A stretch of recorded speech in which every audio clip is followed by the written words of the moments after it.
بیماری اور دوا کا رشتہ اٹوٹ انگ کی مانند ہے۔ سینکڑوں بیماریاں ایسی ہیں جن کے علاج موجود ہیں، لیکن صدیوں کی توہمات اور سماجی رویوں کے باعث یہ سمجھا جاتا ہے کہ یہ لا علاج بیماریاں ہیں۔ انہی بیماریوں میں سے ایک بیماری جزام یا کوڑ بھی تھی، جسے 60 برس پہلے تک پاکستان میں یہ سمجھا جاتا تھا کہ جزام یا کوڑ ناقابل علاج ہے۔ ایسے ماحول میں عزم اور استقلال کی پیکر ڈاکٹر روت فاؤ نے پاکستان میں قدم رکھا اور جزام کے مریضوں کا علاج شروع کیا، اور ساتھ ساتھ لوگوں کو یہ بھی سمجھانا شروع کیا کہ جزام یا کوڑ نہ تو متعددی بیماری ہے اور نہ ہی ناقابل علاج مرض ہے۔ ڈاکٹر روت فاؤ نے میری ایڈیلیڈ لیپروسی سینٹر کو، جو کہ فقط ایک کمرے پر قائم تھا، بام عروج پر پہنچایا، اور آج اس ادارے کو بین الاقوامی سطح پر تسلیم کیا جاتا ہے۔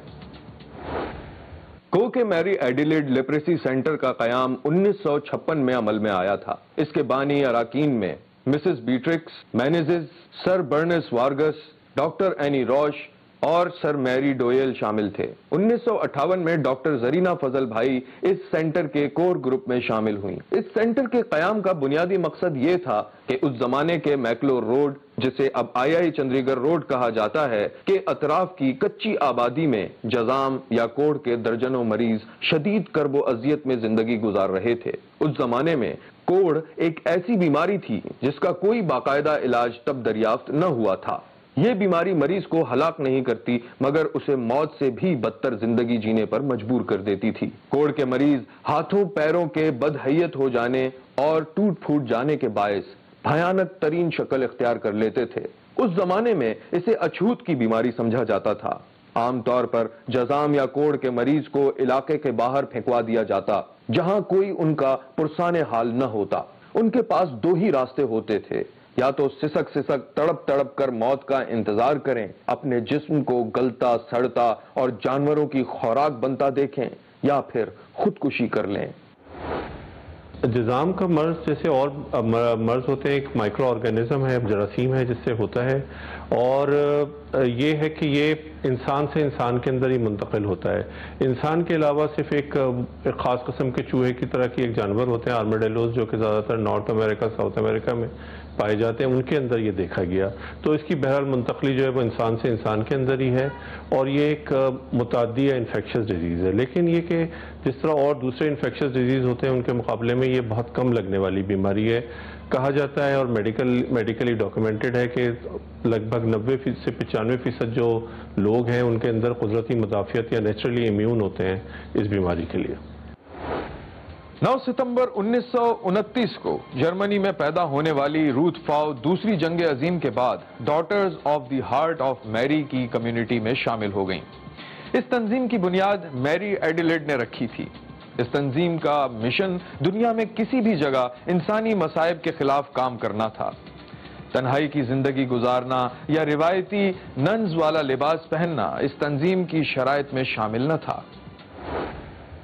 میڈیکل کی تعلیم مکمل کرنے کے بعد ڈاکٹر روت فاؤ نے دکھی انسانیت کی خدمت کے لیے بھارت جانے کا ارادہ کیا اور درخواست دے دی، لیکن انہیں بھارت کا ویزا نہ مل سکا۔ انہوں نے سوچا کہ وہ بذریعہ پاکستان بھارت جائیں گی، کیونکہ اس زمانے میں پاکستان سے بھارت جانا نسبتاً آسان تھا۔ وہ کراچی پہنچی اور فارماسسٹ برنس وارگس کی مہمان بنی۔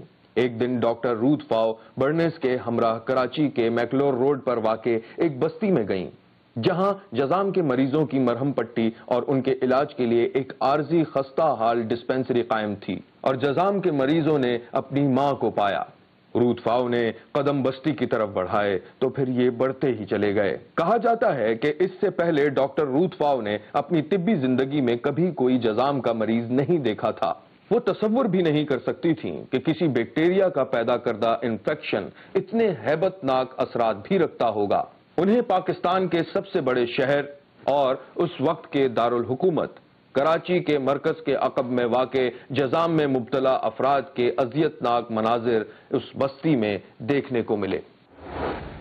جزام کی جو بستی ہے وہ آپ نے نام سنا ہوگا میکلور روڈ کا، جو ابھی موجودہ نام جو ہے آئی چندری گڑھ روڈ ہے، یہ بستی وہاں پر تھی۔ خیر اچھی بات تو یہ ہے کہ اب پورے پاکستان میں کہیں بھی جو ہے جزام کی بستیاں نہیں ہیں۔ ایک واحد یہ بستی تھی جو میکلور روڈ پر واقع تھی۔ ابھی اس کا نام موجودہ نام مدینہ کالونی ہے، اور اس میں جو ہے جذام کے مریضوں کے ساتھ ساتھ، اب تو جذام کے مریض وہ نہیں ہیں، ان کی اولادیں رہتی ہیں، لیکن عام آدمی بھی وہاں پہ رہتے ہیں سارے۔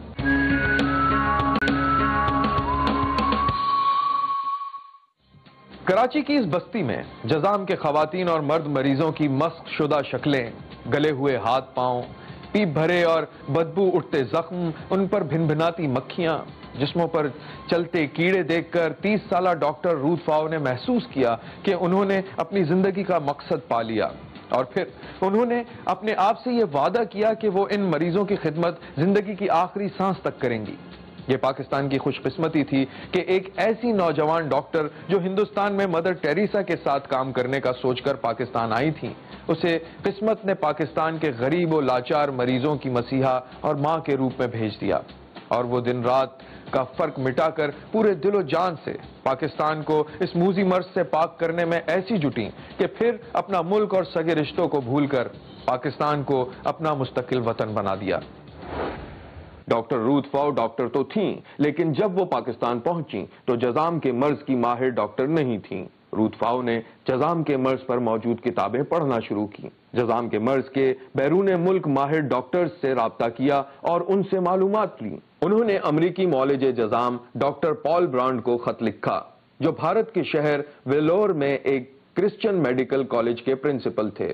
ڈاکٹر برانڈ نے انہیں ویلور آ کر تربیتی کورس کرنے کی دعوت دی۔ وہاں ڈاکٹر روت نے جذام کی تشخیص اور علاج کے بارے میں نئی معلومات اور مہارت حاصل کی۔ 6 مہینے کی سخت تربیت مکمل کرنے کے بعد وہ واپس پاکستان پہنچی۔ 1962 میں ڈاکٹر رود فاؤ نے جذام کا درست طریقے سے علاج کرنے کے لیے طبی مرکز کھولا۔ انہیں ابتدائی طور پر کچھ مسائل کا سامنا بھی رہا۔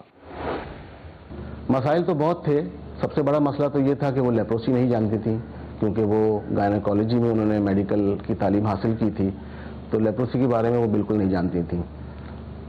پھر اس کے لیے وہ انڈیا گئیں اور وہاں انہوں نے کورس کیا اور لیپروسی سیکھ کے پھر یہاں آئیں۔ دوسرا مسئلہ، جو بڑا مسئلہ یہ تھا کہ جو انہوں نے جب دیکھا کہ مریض جو ہے صرف کراچی کے نہیں ہیں، بلکہ مریض جو ہے خیبر پختونخوا، بلوچستان، سندھ اور گلگت بلتستان سے بھی لوگ جو ہے وہاں موجود تھے، تو وہاں انہوں نے محسوس کیا کہ یہ جو بیماری ہے وہ پورے پاکستان میں ہے، تو ان کے پاس وسائل نہیں تھے۔ سب سے بڑا مسئلہ وسائل کا تھا۔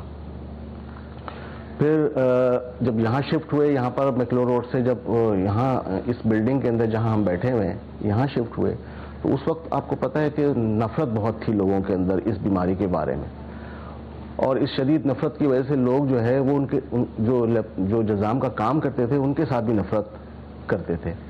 تو ایک رد عمل تھا یہاں کے لوگوں کا، اور انہوں نے جو ہے باقاعدہ ہائی کورٹ کے اندر کیس کر دیا اس ادارے کے خلاف کہ اس کو یہاں سے ہٹایا جائے، یہ آبادی کے لیے خطرناک ہے۔ تو خیر اس وقت ہمارے پاس ایک ڈاکٹر زرینہ فضل بھائی لوکل ڈرمیٹولوجسٹ تھیں جو ریسرچ کر رہی تھیں اس کے اوپر، تو ان کے پاس کافی اسٹڈیز تھیں، تو انہوں نے ہائی کورٹ میں کنونس کیا اور اللہ کا کرم کہ وہ کیس جیت گئے۔ پھر 1963 تک ڈاکٹر رود فاؤ کراچی میں 80 بستروں پر مشتمل لیپروسی سینٹر قائم کرنے میں کامیاب ہوئیں۔ اگلے 2 سالوں میں انہوں نے لیپروسی کے مرض کا علاج کرنے کے لیے رضاکاروں کو تربیت دینے کے لیے نیشنل ٹریننگ انسٹیٹیوٹ آف لیپروسی قائم کیا۔ ڈاکٹر رود فاؤ نے پاکستان میں جذام کے مرض کی سنگینی کو دیکھتے ہوئے کم وسائل کے باوجود انتہائی تیز رفتاری سے کام کیا۔ 1966 میں انہوں نے کراچی کے علاوہ سندھ کے دیگر علاقوں سمیت خیبر پختونخوا، اس وقت کے صوبہ NWFP میں بھی لیپروسی سینٹر بنائے۔ 1967 میں انہوں نے آزاد کشمیر میں بھی سینٹر قائم کیے۔ ڈاکٹر رود فاؤ کو تیزی سے جذام پر قابو پانے کے لیے کام کرنے پر 1968 میں جرمنی کی جانب سے دی Order of the cross award دیا گیا۔ 1969 میں انہیں حکومت پاکستان نے ستارہ قائد اعظم سے نوازا۔ ڈاکٹر رود فاؤ کسی ستائش یا ایوارڈ سے بے نیاز تھیں۔ وہ بلا تخصیص رنگ و نسل و مذہب انسانوں کی خدمت جاری رکھے ہوئے تھیں۔ 1979 میں انہوں نے بلوچستان میں بھی لیپریسی سینٹر قائم کیا اور پھر ملک کے دیگر حصوں تک اپنے کام کو پھیلایا۔ ایک جانب جہاں ڈاکٹر روت فاؤ جزام کے مرض سے نبرد آزما مریضوں کی مددگار بنی، وہیں انہوں نے جزام کے بعد ٹی بی پر قابو پانے کے لیے بھی کوششیں شروع کی اور 1975 میں ٹی بی کنٹرول سروس شروع کی۔ ٹیوبرکلوسس، تپیدق اور جزام یا لیپریسی، ان کے جو دونوں بیکٹیریا ہیں، مائکرو بیکٹیریم ٹیوبرکلوسس اور مائکرو بیکٹیریم لیپرے، یہ ایک ہی خاندان سے تعلق رکھتے ہیں، اور ان کو جو جب آپ ان کی وہ کر رہے ہوتے ہیں، تشخیص کر رہے ہوتے ہیں، تو اس کا جو طریقہ کار ہے وہ بھی ایک دوسرے سے کافی حد تک ملتا جلتا ہے۔ صرف فرق یہ ہے کہ آپ ٹی بی کے اندر آپ تھوک کے ذریعے یا بلغم کے ذریعے اس کو چیک کر رہے ہوتے ہیں، جبکہ لیپریسی کے اندر آپ اسکن کے نیچے سے تھوڑا سا ٹیشو کا پارٹ ایک نکالتے ہیں اور اسے چیک کرتے ہیں، لیکن بنیادی طور پہ جو اس کی لیب کے اندر جو ٹیسٹ ہوتا ہے وہ تقریباً ایک دوسرے سے بہت ملتا جلتا ہے۔ ڈاکٹر روت فاؤ کی خدمات کو دیکھتے ہوئے 1978 میں حکومت پاکستان نے ہلال امتیاز سے نوازا، اور پھر 1979 میں انہیں حکومت نے لیپروسی کے وفاقی مشیر کے عہدے پر بھی تعینات کیا۔ ڈاکٹر روت فاؤ کی کوششوں کے باعث ہی 1983 میں جزام کے علاج کے لیے جدید طریقے ملٹی ڈرگ تھراپی کو متعارف کرایا گیا۔ پاکستان میں خدمات پر 1985 میں انہیں جرمنی کی جانب سے the Commander's Cross of the Order of Merit with Star award سے نوازا گیا۔ 1987 میں ٹی بی اور جزام سے متاثرہ مریضوں کی بینائی سے محروم ہونے کے علاج کی سروس شروع کی، اور اگلے ہی سال ان بیماریوں سے متعلق شعور اجاگر کرنے کے لیے انہوں نے ٹو لائٹ اے کینڈل کے نام سے کتاب شائع کی۔ اگر آپ اس کتاب کو پڑھیں گے ٹو لائٹ اے کینڈل، تو اس کے اندر ہمیں جو سبق ملتا ہے، انہوں نے اپنے وہ سارے حالات جو اس وقت جو انہوں نے فیس کیے میکلو روڈ میں جو لیپرس کالونی، اور اس کے علاوہ جو پورے پاکستان میں جو انہوں نے کام کیا ہے، کس طریقے سے کام کیا ہے، کہاں کہاں سفر کیا ہے انہوں نے، اور کن کن مشکلات کا ان کو سامنا کرنا پڑا، اس کے اندر اس کا ذکر ہے۔ حکومت پاکستان نے 1989 میں ڈاکٹر روت فاؤ کو حلال پاکستان ایوارڈ سے نوازا۔ پاکستان اور جرمنی ہی نہیں، کئی دیگر ممالک نے بھی ان کی خدمات کو سراہا۔ 1991 میں امریکہ کی ایک یونیورسٹی نے انہیں اعزازی طور پر ڈاکٹریٹ کی ڈگری دی۔ اسی سال انہیں جرمنی اور آسٹریلیا کی یونیورسٹیز نے بھی اعزازی سندیں دیں۔ پاکستان اور ڈاکٹر روت فاؤ دونوں کے لیے 1996 کا سال سب سے اہم رہا، کیونکہ اس سال عالمی ادارہ صحت نے پاکستان کو جزام فری ملک قرار دیا، اور WHO نے اس وقت یہ ایک ٹارگٹ دیا تھا پوری دنیا کو کہ گلوبل ایلیمنیشن ہم اس وقت کہیں گے جب سن 2000 تک دنیا بھر کے اندر یہ ساری دنیا کے اندر یہ چیز اچیو ہو جائے۔ پاکستان نے 1996 میں کر لی تھی، انڈیا، برازیل، انہوں نے پھر بعد میں آہستہ آہستہ اچیو کی، لیکن یہ کہ اب اس وقت تو دنیا بھر کے اندر وہ یہ ہے کہ ساری دنیا کے جتنے بھی ممالک ہیں وہ اس ٹارگٹ سے نیچے ہی رہ رہے ہیں۔ اگر آپ پاکستان میں بھی دیکھیں تو پاکستان میں 220 ملین کی پاپولیشن ہے، تو اس میں اگر 400 کیسز ملتے ہیں تو ہم 0.4 یا 0.5% کے اب اس میں ریٹ پہ چل رہے ہیں، یا 0.5 پر 100,000 کے حساب سے چل رہے ہیں۔ تو ایک وہ یہ ہے، لیکن یہ کہ جو ایک ایکسٹنکشن جسے کہا جاتا ہے، یعنی کہ اس کا بالکل ختم ہو جانا، وہ ابھی فی الحال ممکن نہیں ہے۔ پاکستان کو جزام فری ملک قرار دیے جانے کے بعد بھی ڈاکٹر روت فاؤ کی خدمات نہیں رکیں، اور انہوں نے اگلے ہی سال 1997 میں پاکستان بھر سے لیپریسی کے اثرات کو ختم کرنے کے لیے کام کا آغاز کیا۔ اس کے ساتھ ساتھ ان کی خدمات دیگر امراض میں مبتلا مریضوں کو بہتر سے بہتر سہولت فراہم کرنے پر مبذول رہیں۔ جزام کے علاوہ ڈاکٹر فاؤ نے ٹیوبرکلوسس کو شامل کیا، کیونکہ اس کی وجہ یہ تھی کہ ٹیوبرکلوسس جو ہے وہ اس کا جراثیم ملتا جلتا ہے شکل و صورت میں بھی، اور طبیعت کے اعتبار سے بھی یہ ملتا جلتا ہے لیپروسی سے، تو اس پہ کام کرنا آسان تھا، اور یہ بھی ہمارا اس وقت جو ہے معاشرے کا ایک المیہ ہے، یا ایک بڑی پرابلم، میجر پرابلم ہے اس وقت پاکستان کے اندر۔ اور اس کے علاوہ جو ہے ڈاکٹر فاؤ نے بلائنڈنس کنٹرول پروگرام کو شامل کیا، کیونکہ یہ بھی ایک کمیونٹی کا مسئلہ ہے۔ لوگ جو ہے جو کیٹریکٹ ہو جاتا ہے اور دیر سے علاج کرتے ہیں، اور پھر اس سے بلائنڈنس ہو جاتی ہے۔ پھر اس کے بعد جو ہے ایک اور جو ایک چیز جڑی ہوئی ہے لیپروسی کے ساتھ، وہ یہ ہے وہ ڈسیبلٹی، جو معذوری، کیونکہ یہ معذور بھی کرتی ہے بیماری لوگوں۔ تو اس کے علاوہ ایک اور ہمارے پاس طبقہ ہے جو عام دوسری بیماریوں کی وجہ سے معذوری کا شکار ہے، تو ڈاکٹر فاؤ نے اس کو بھی اس کے اندر شامل کیا۔ ڈاکٹر روتھ فاؤ زندگی کے آخری ایام تک انسانیت کی خدمت کرتی رہیں۔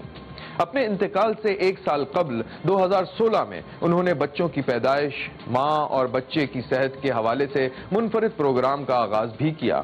10 اگست 2017 کو انسانیت کی خدمت کرنے والی ڈاکٹر روتھ فاؤ انتقال کر گئیں۔ قوم کی مسیحا کی موت پر پوری قوم افسردہ دکھائی دی۔ حکومت نے انہیں مکمل سرکاری اعزازات کے ساتھ سپرد خاک کیا۔ ڈاکٹر روتھ فاؤ کی آخری رسومات کراچی کے تاریخی سینٹ پیٹرک چرچ میں ادا کی گئیں، جس میں اعلیٰ سرکاری شخصیات سمیت عسکری قیادت نے بھی شرکت کی، جبکہ عوام کی کثیر تعداد نے بھی اپنے محسن کی آخری رسومات میں شرکت کی۔ ڈاکٹر روتھ فاؤ کو کراچی کے تاریخی گورا قبرستان میں سپرد خاک کیا گیا۔ گورا قبرستان میں ڈاکٹر روتھ فاؤ کی قبر سادہ طریقے سے بنائی گئی ہے، تاہم اس قبر کو پاکستان کی پہلی ڈیجیٹل قبر کا اعزاز حاصل ہے۔